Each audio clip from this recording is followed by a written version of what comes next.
It started with a whimper. Not the kind you hear when a dog wants a treat or to go outside. No, this was different. Softer.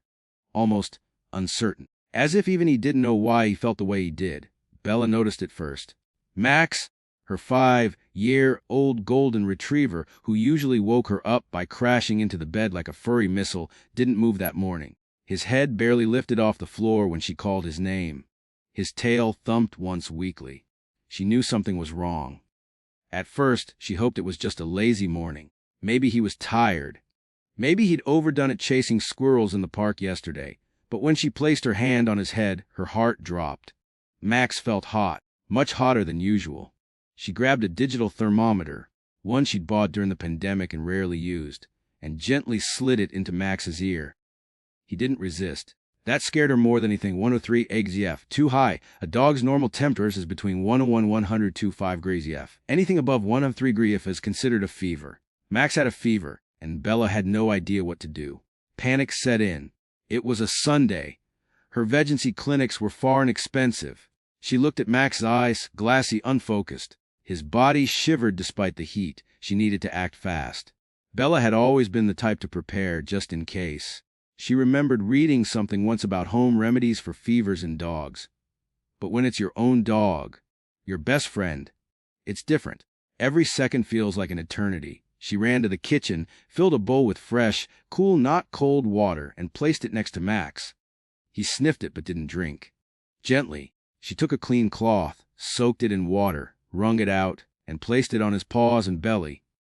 She remembered that dogs release heat through their paw pads and stomach. Cooling those areas helps regulate their body temperature. Max sighed. A little deeper breath, a small flick of the tail. It was working. But she wasn't done. Bella Googled everything she could. How to treat dog fever at home. Natural remedies for dog fever. What to do when your dog is sick. Page after page, vet blogs, forums, and expert advice. She started reading like her dog's life depended on it.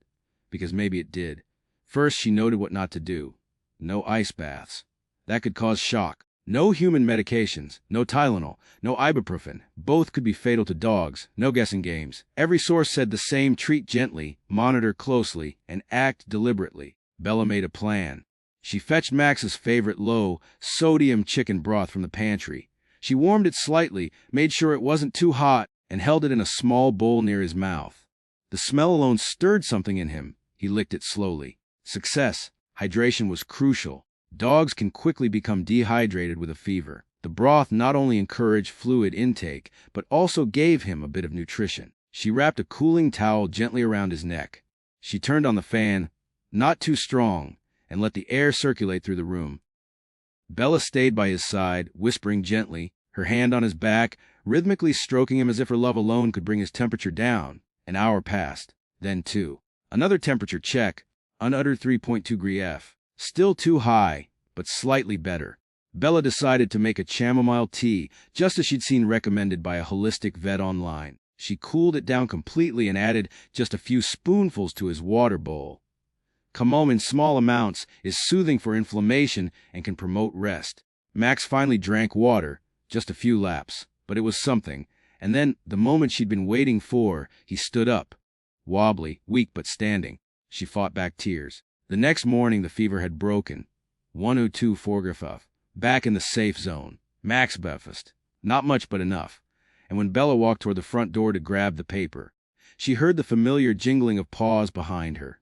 He was walking again. But this story doesn't end there. Because Bella did something most people don't. She didn't forget the fear she felt that night. The helplessness.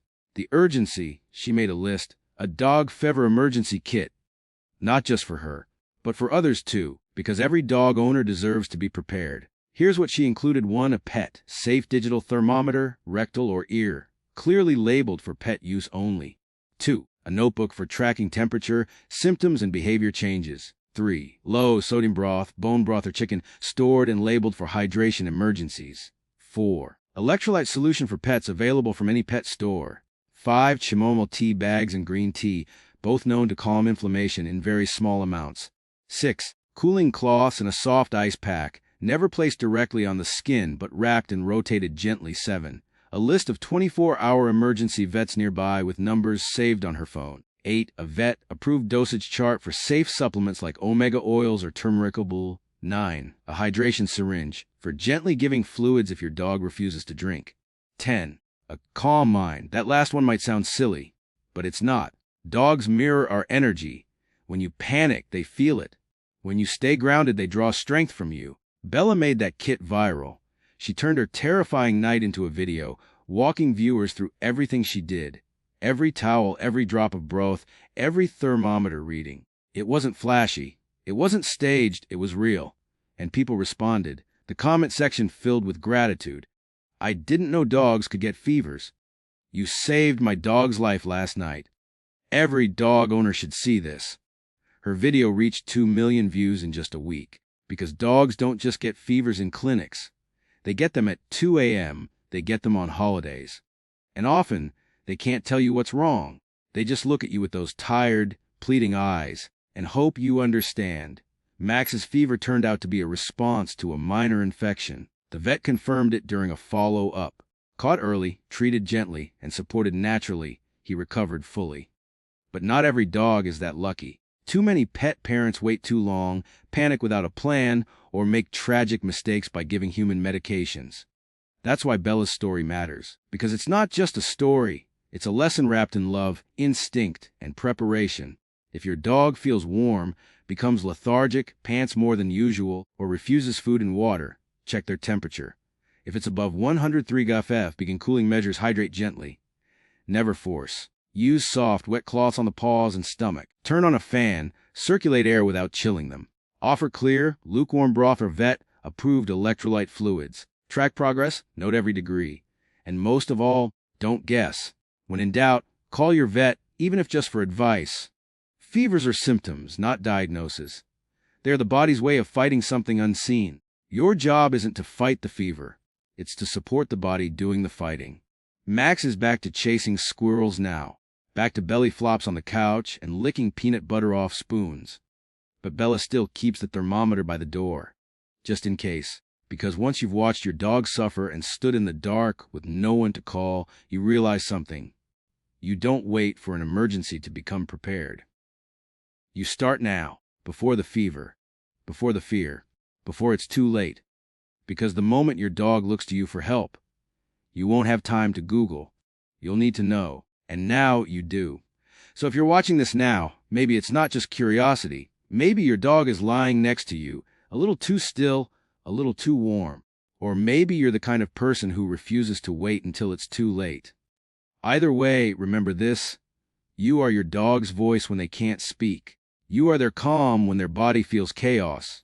You are their healer, their hope. Don't wait for the emergency. Prepare for it. Don't panic. Act. Don't guess. Learn. Because when that moment comes, and it will, what you do in the next few hours could mean the difference between fear and recovery, between suffering and comfort, between life and loss. And that's not just love. That's responsibility. That's devotion. That's what it means to be their person. Max made it because someone paid attention. Someone cared enough to act. Let that someone be you, because your dog would do it for you. Without hesitation, without question, with their whole heart.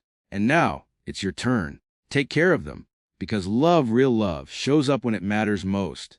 Even at 3 a.m., even when you're scared, even when you're not sure what to do. Now, you are. And now they're counting on you.